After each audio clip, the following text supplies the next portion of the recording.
it has always been a dream of mine to pursue a career in the performing arts. It started back in elementary school when I was actually in my first performance. That's me right there.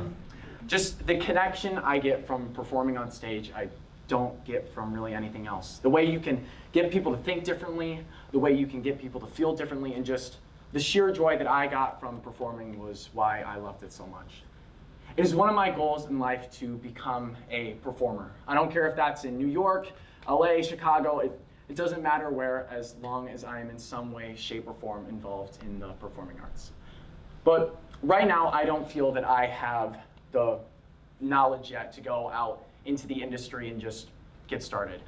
So over the course of a year and a half, I have been applying to performing arts programs all across the nation. Little did I really understand how difficult the process really was. So I was applying to college for musical theater and acting programs.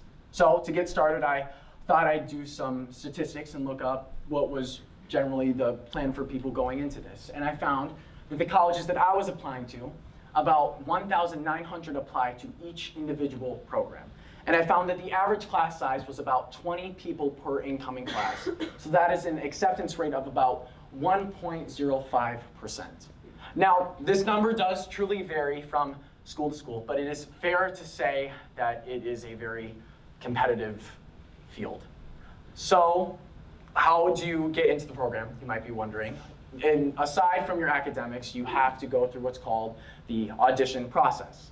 Now, first thing you do is you submit your pre-screen, which is your audition to get the audition. And then once you're past that, you go into the audition room. So for musical theater, you would typically bring in 2 monologues, 2 songs, and prepare for a dance call later in the day. And then for acting, you would bring in 3 to 4 monologues, and don't forget that classic one. And then you would also prep for maybe a movement call later that day as well. So I wanted to apply to both musical theater and acting programs. And when I realized how much work it did take, I was a bit of a deer in headlights, because I found out that some people started preparing for this their sophomore year of high school.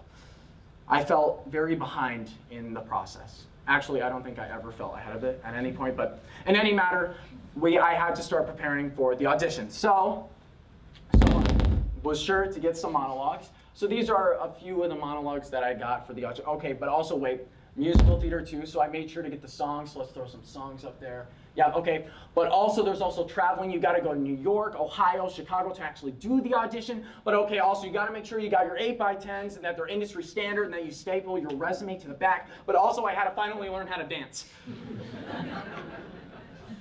This was me after one of my dance calls. As you could tell, I was really happy.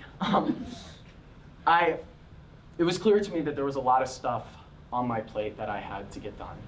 With balancing school and scholarships and the audition, it all kept adding up. I was drowning in deadlines. Everything kept piling one after the other, and doubt kept coming into my head, making me think that the work that I was putting it in wasn't good enough, and that I was just too late to start. Well, happily through the process, I realized that there were other kids going through the exact same thing. Going through the process with other people completely changed the way the experience went for me.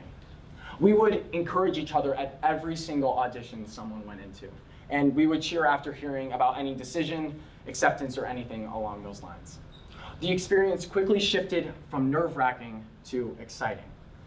I was going through some of the most stressful moments in the process, but at the same time, I was creating some of the most amazing memories. I remember I did a practice audition in New York, and I left feeling very confused. The people and the experience there were amazing, but it just left me with a lot of questions and worries that I hadn't thought about before. I was stressed about auditioning, I was stressed about the future, and all the what-if situations kept coming into my head, and if I was really ready to do this. And then on my birthday, my parents surprised me to go see a show that my friend Jonathan Christopher was performing in. That show was Sweeney Todd on Broadway, and talk about the biggest reminder ever. Being able to just sit there and experience the show and see someone that I know and have performed with do what they love inspired me in a way that I haven't felt in a very long time. It's going through the process, I was so distracted with the songs, the monologues, and all the hullabaloo that I forgot kind of why I was doing it in the first place. And then while doing it, I realized that I wasn't finding the joy along the way. I wasn't remembering my friends and family, the people that I knew performing, and why I love performing in general. Next year, I am excited to announce that I will be attending the University of Michigan's BFA program in acting. While it was a long and difficult process, and that is a complete understatement, I am super excited for what the future has. But this idea doesn't just relate to people that want to go into the performing arts or art in general. It can really relate to anyone. When going through a difficult process in hopes of your dreams or ambitions, make sure you find joy along the way and remember why you started. Thank you.